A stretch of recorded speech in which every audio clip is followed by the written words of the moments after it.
बच्चों, welcome back to the RK science classes. मैं हूं Rohit Mehta and you are watching the YouTube channel of RK science classes. दोस्तों, इस video में हम बात करने जा रहे हैं हमारी अगली हेडिंग। इससे पहले के वीडियोज में हमने बात की थी कोशिका भित्ति के बारे में। इस वीडियो के द्वारा मैं स्टार्ट करने जा रहा हूँ कोशिका झिल्ली। तो हम यहाँ से या इस वीडियो से स्टार्ट करेंगे कोशिका झिल्ली। कोशिका झिल्ली, सेल मेम्ब्रेन, शेल मेम्ब्रेन। सबसे पहले हम बात करते हैं इसके और क्या क्या नाम हैं। तो सबसे पहले इसके उपनामों की बात करते हैं, यानी कि इसके और कौन कौन से नाम हैं। देखिए, सबसे पहला तो नाम आपको सबसे पहला नाम पता है, कोशिका झिल्ली है। कोशिका झिल्ली के बाद इसका जो नाम है वो है प्लाज्मा झिल्ली। क्या है? प्लाज्मा झिल्ली। तो प्लाज्मा झिल्ली कह दूं, कोशिका झिल्ली कह दूं, एक ही बात है। इसके बाद इसको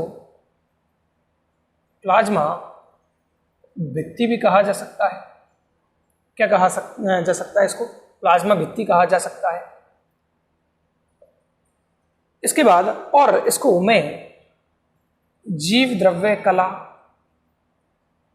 क्या कह सकते हैं इसको जीव द्रव्य कला नाम भी दिया जा सकता है। इसके बाद इसको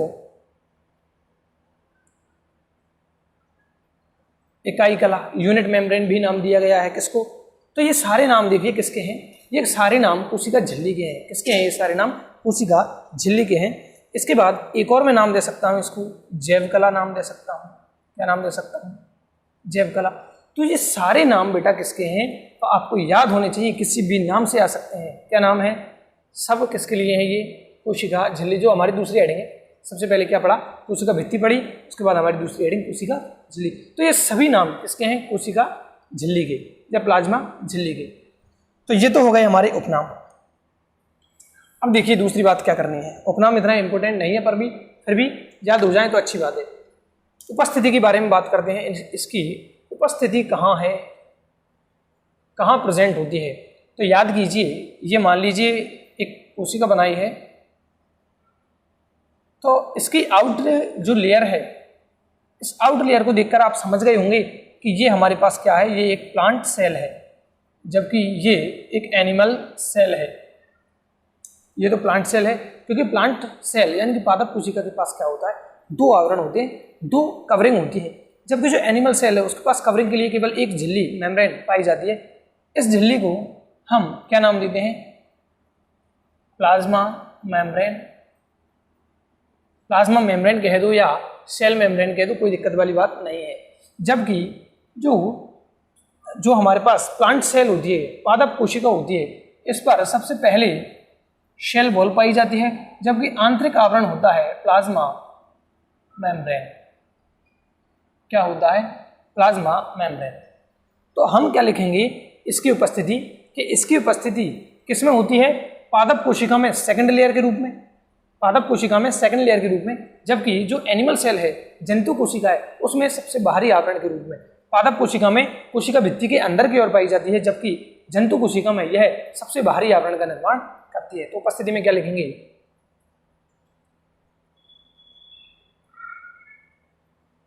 कोशिका झिल्ली, कोशिका झिल्ली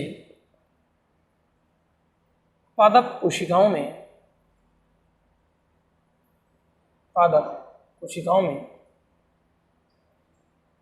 कोशिका भित्ति यानी शेल वॉल के अंदर की ओर पाई जाती है, जबकि जंतु कोशिकाओं में यह वहतम आवरण के रूप में, वहतम आवरण के रूप में पाई जाती है। तो प्लांट सेल में दूसरा लेयर है इसका, और जबकि जो एनिमल सेल होती है उसमें सबसे बाहरी आवरण किसका होता है? प्लाज्मा मेम्ब्रेन या कोशिका झिल्ली का। किसका? कोशिका झिल्ली का। इसको अभी हमने थोड़ी देर पहले एक नाम दिया था। क्या दिया था नाम? जीव द्रव्य कला। यानी कि प्लाज्मा लेमा। इसको क्या नाम दिया था हमने? प्लाज्मा लेमा नाम दिया था। तो जो जीव द्रव्य कला या प्लाज्मा लेमा जो नाम दिया था, ये बेटा एक वैज्ञानिक थे जिनका नाम है प्लॉव, इन्होंने दिया था। तो इसको आप पेज के ऊपर लिख सकते हो कि इसको जीव द्रव्य कला, इसको कोशिका झिल्ली को जीव द्रव्य कला प्लाज्मा लेमा नाम किसने दिया? प्लॉव। ये हमारी एनसीईआरटी बुक में दिया हुआ है। साथ में और क्या याद करना है आपको इसके नामकरण के पीछे? नागेली एंड क्रेमर जो वैज्ञानिक थे, नागेली एंड क्रेमर नामक जो वैज्ञानिक थे, इन्होंने इसको क्या नाम दिया? कोशिका कला नाम दिया था, कोशिका कला। तो इन दोनों पॉइंटों को आपको नोट जरूर करना है। क्या कहा? जीव द्रव्य कला या प्लाज्मा लेमा किसने नाम दिया? प्लॉव ने नाम दिया। जबकि नागेली एंड क्रेमर ने इसको क्या नाम दिया था? कोशिका कला। ये क्या करती है? सबसे बाहरी आवरण है किसका? जंतु कोशिकाओं का, जबकि सेकंड आवरण है किसका? पादप कोशिकाओं का।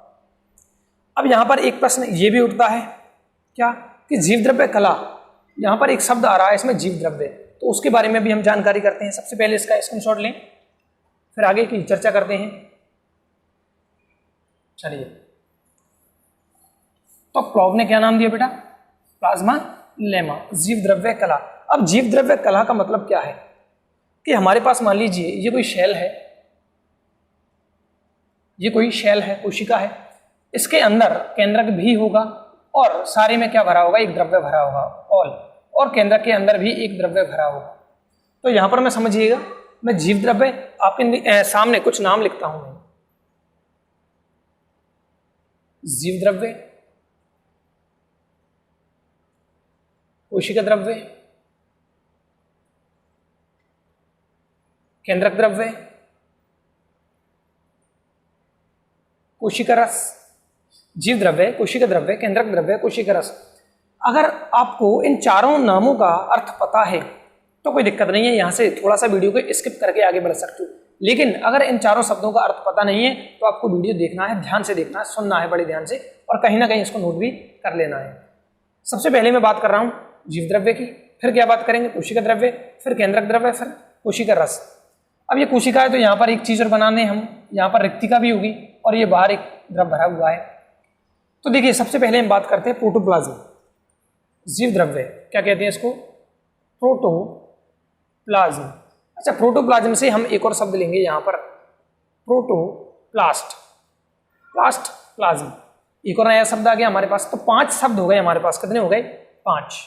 इन 5 का अर्थ आपको पता होना चाहिए। जीव द्रव्य, कोशिका के अंदर का जो भी मैटर होता है, किसके सहित? कोशिका झिल्ली के सहित। कोशिका झिल्ली सहित कोशिका के अंदर जो भी मैटर होगा, जो भी मैटर होगा, कुछ भी हो उसमें, किसके सहित? कोशिका झिल्ली के सहित। यानी कि इसमें कोशिका झिल्ली शामिल होती है। क्या शामिल होगी? कोशिका झिल्ली। यानी कि ये अगर एक कोशिका है तो ये इसको हम क्या कहेंगे? इसको जीव द्रव्य कहेंगे। मतलब ये मैं क्या लिख सकता हूं? केंद्रक द्रव्य। क्या लिख सकते हैं? कोशिका को मैं यहां बना देता हूं, ये बाहर एक द्रव्य, अंदर एक द्रव्य और यहां एक रिक्तिका। केंद्रक द्रव्य प्लस कोशिका द्रव्य प्लस कोशिका झिल्ली, ये तीनों शब्द मिलकर क्या कहलाते हैं? प्रोटोप्लास्ट कहलाते हैं, सॉरी प्रोटोप्लाज्म कहलाते हैं, जीव द्रव्य कहलाते हैं। इसको हिंदी में जीव द्रव्य कहा जाता है,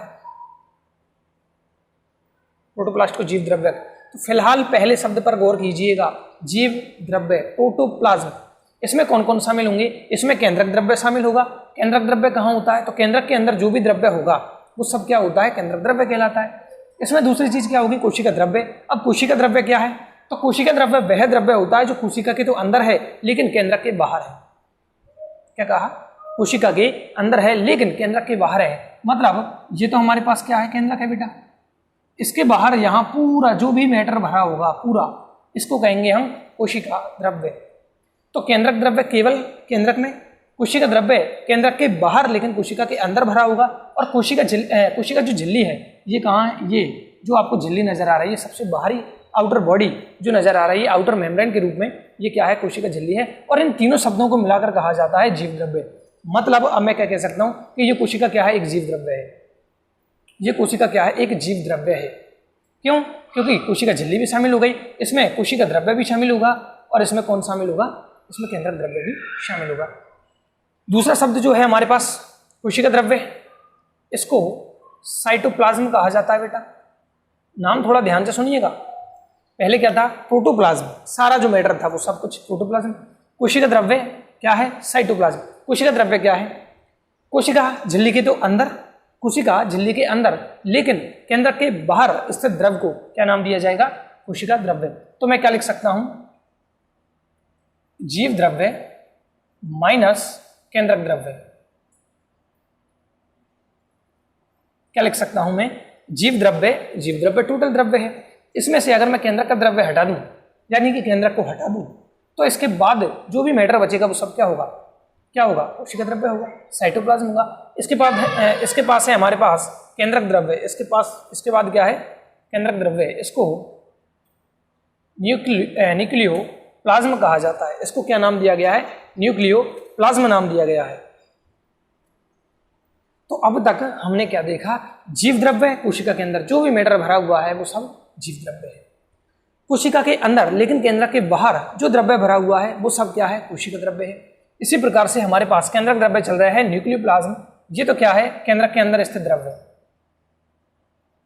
केंद्रक के अंदर स्थित द्रव्य। इसको सर हम किसके रूप में, सूत्र के रूप में भी लिख सकते हैं। कैसे, जीव द्रव्य माइनस कोशिका द्रव्य। क्या लिख सकते हैं इसको हम, जीव द्रव्य माइनस कोशिका द्रव्य। ध्यान से समझिएगा बेटा, एक शब्द यहां पर बहुत तरीके से समझा रहा हूं, आराम से समझा रहा हूं, बस आपको समझ में आना चाहिए। और समझ में आ जाए तो एक बार कमेंट जरूर कर देना, हाँ सर समझ में आ गया। और अगर डाउट है तो फिर से क्या करना है, कमेंट करना है, सर ये समझ में नहीं आया, दोबारा समझा देंगे, डाउट वीडियो बना देंगे। अभी तक कितने शब्दों की बात की, 3 शब्दों की। क्या कहा, जीव द्रव्य, इसमें कोशिका द्रव्य शामिल होगा, इसमें केंद्रक द्रव्य शामिल होगा, प्लस इसमें कोशिका झिल्ली भी शामिल होगी। तो ये कोशिका क्या है, एक जीव द्रव्य है। कोशिका द्रव्य, साइटोप्लाज्म की बात करें तो टोटल जीव द्रव्य है। टोटल जीव द्रव्य में से क्या हटा दें हम, केंद्रक द्रव्य। अब इसमें ऑफ कोर्स क्या शामिल नहीं होगी, कोशिका झिल्ली भी शामिल नहीं होगी। केंद्रक द्रव्य की बात करें, न्यूक्लियोप्लाज्म, तो केंद्रक के अंदर जो भी द्रव्य पाया जाएगा उसको हम केंद्रक द्रव्य कहते हैं। कैसे लिखेंगे सर, सूत्र के रूप में, जीव द्रव्य में से अब क्या हटा दूं मैं, कोशिका द्रव्य। तो जीव द्रव्य में से जैसे ही कोशिका द्रव्य हटाया जाता है, जीव द्रव्य में से जैसे ही कोशिका द्रव्य हटाया जाता है तो क्या बन जाता है, वो केंद्रक द्रव्य बन जाता है। और जब जीव द्रव्य में से केंद्रक द्रव्य हटा दिया जाए तो क्या बन जाएगा, वो कोशिका द्रव्य बन जाएगा। इसके बाद कोशिका रस। अब देखिए बेटा, ये मैंने क्या बनाई है, यहाँ पर रिक्तिका, जूम कर दिया मैंने इसको, और ये कोई कोशिका होगी बाहर, यहाँ पर कोशिका द्रव्य भरा हुआ है, कोई दिक्कत नहीं। तो जो रिक्तिका है, इसके इस दीवार को तो टोनोप्लास्ट नाम दिया जाता है। पेज के ऊपर लिखना, क्या लिखना है पेज के ऊपर, रिक्तिका की झिल्ली या आवरण को क्या नाम दिया जाता है बेटा, टोनोप्लास्ट नाम दिया जाता है। टोनोप्लास्ट किसको, रिक्तिका, ये रिक्तिका है। अब रिक्तिका बहुत सारे प्रकार की हो सकती है, ये धानी रिक्तिका हो सकती है, तो इसमें गैस भरी हो सकती है, इसमें कोई द्रव भरा हो सकता है, कई सारे इसके 4 प्रकार हैं, आगे चर्चा करेंगे हम। रिक्तिका की झिल्ली को हम क्या कहते हैं, टोनोप्लास्ट कहते हैं। और इस टोनोप्लास्ट के अंदर जो भी द्रव्य भरा होता है, जो भी द्रव्य भरा होता है, इसको कोशिका रस, सेल सेप, इसको क्या नाम दिया जाएगा बेटा, कोशिका रस नाम दिया जाता है। तो ये तो इसकी तो सिंपल सी परिभाषा है, क्या है, रिक्तिका के अंदर पाया जाने वाला द्रव क्या कहलाता है, तो वो कहलाता है कोशिका रस। तो कोशिका द्रव्य, केंद्रक द्रव्य, कोशिका रस और जीव द्रव्य। इंग्लिश में बात करूं तो प्रोटोप्लाज्म, साइटोप्लाज्म, न्यूक्लियोप्लाज्म, सेल सेप, इनमें आज के बाद कहीं भी कभी भी आपको दिक्कत नहीं होनी चाहिए। ठीक है, अब एक और शब्द बचा सर, प्रोटोप्लास्ट या जीव द्रव्य। ये special word only plant cell के लिए यूज होगा। इसके लिए प्लांट सेल के लिए किसे कहते हैं। अब आपको पता है कि जो कोशिका होती है, कौन सी, प्लांट सेल, पादप कोशिका है, इसके ऊपर 2 आवरण होते हैं, सबसे अंदर की ओर क्या है, यहाँ पर सेल मेम्ब्रेन है या प्लाज्मा मेम्ब्रेन कह दूं, और बाहर की ओर क्या है बेटा, सेल वॉल है। दो आवरण है किसके ऊपर, प्लांट सेल के ऊपर। अब इस प्लांट सेल के दोनों आवरण में से मैं बाहरी आवरण यानी कि सेल वॉल को हटा दूं, कोशिका भित्ति को हटा दूं, तो क्या बचेगी, इसके पास सेल मेम्ब्रेन बचेगी।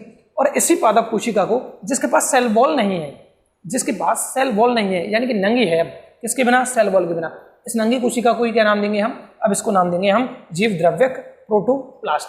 क्या कहा, परिभाषा क्या लिख सकते हैं हम, कोशिका भित्ति रहित, कोशिका भित्ति रहित, लेकिन कौन सी कोशिका है, प्लांट सेल। कोशिका भित्ति रहित यानी कि मैं इसकी क्या हटा दूं, ये जो मैंने आउटर इसका कवरिंग थी, सेल वॉल थी, वो हटा दी है, ठीक है। कोशिका भित्ति रहित प्लांट सेल को प्रोटोप्लास्ट कहा जाता है। जीव द्रव्यक, हिंदी में क्या कहते हैं इसको, जीव द्रव्यक। यहां तक की बात आपको समझ में आ जानी चाहिए, अगर आ गई है तो बहुत अच्छी बात है। ये थोड़ी सी बीच में मैंने वर्डिंग को ध्यान में रखते हुए समझाया आपको, इसका स्क्रीनशॉट ले लें फटाफट।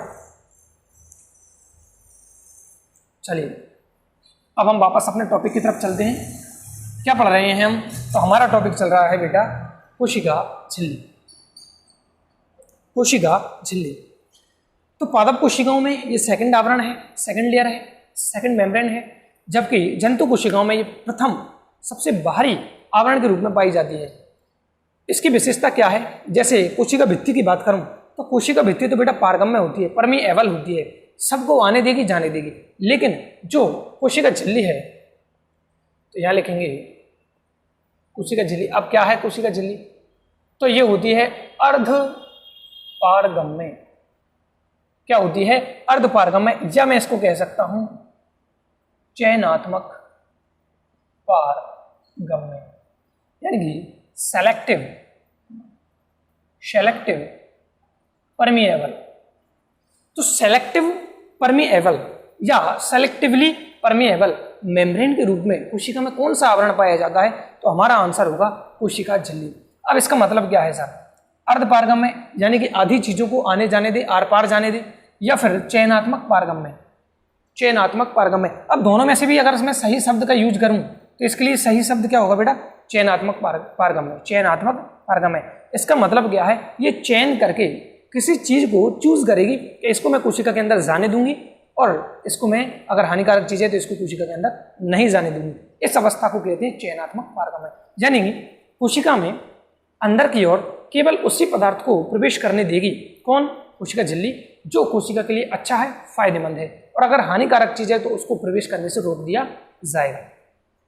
क्या कहा, तो क्या लिखेंगे हम, कोशिका में, इसका मतलब क्या है, कोशिका में चयनित पदार्थों का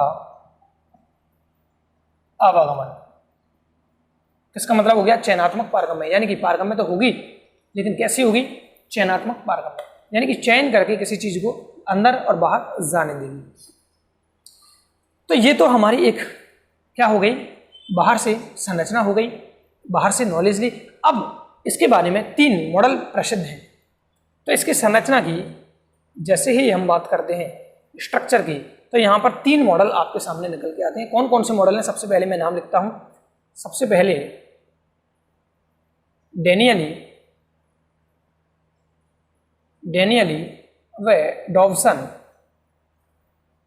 डेनियली डॉवसन का मॉडल है।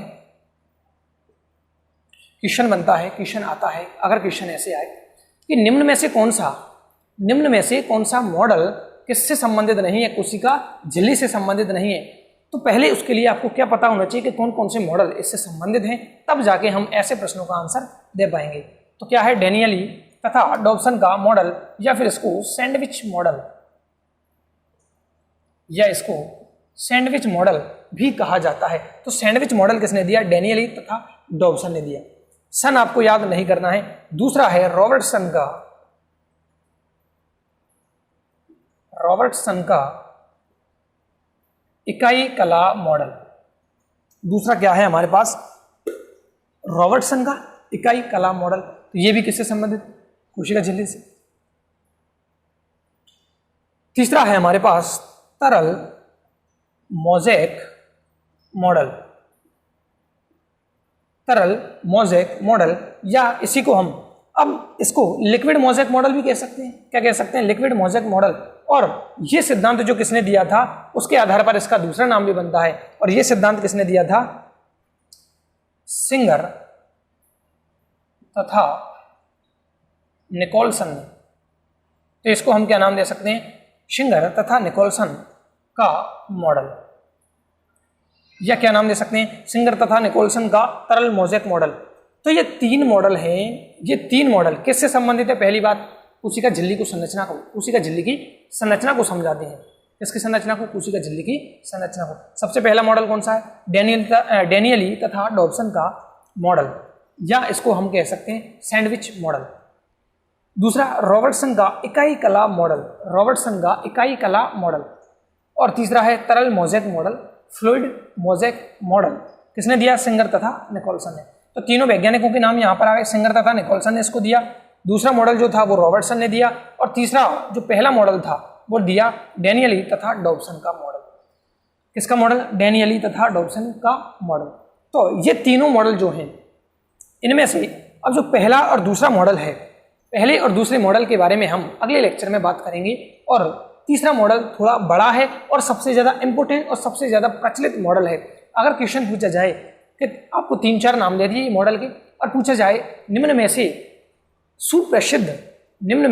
सुप्रसिद्ध मॉडल कौन सा है, या वर्तमान में प्रचलित मॉडल कौन सा है, तो हमारा आंसर जाना चाहिए तरल mosaic model, liquid mosaic model, या फिर सिंगर तथा निकोलसन का तरल मोज़ेक मॉडल। ये आंसर होना चाहिए। किसके लिए? कब क्वेश्चन आए, क्या क्वेश्चन आएगा तब देंगे कि वर्तमान में सुप्रसिद्ध और सुव्याख्या यानी अच्छी तरह से व्याख्या करता है किसकी? कोशिका झिल्ली, वो मॉडल कौन सा है? तो आंसर होगा हमारा तीसरा वाला। ठीक है, तो अगले लेक्चर में हम मॉडल्स के बारे में बात करेंगे। तब तक के लिए जय हिंद, जय भारत।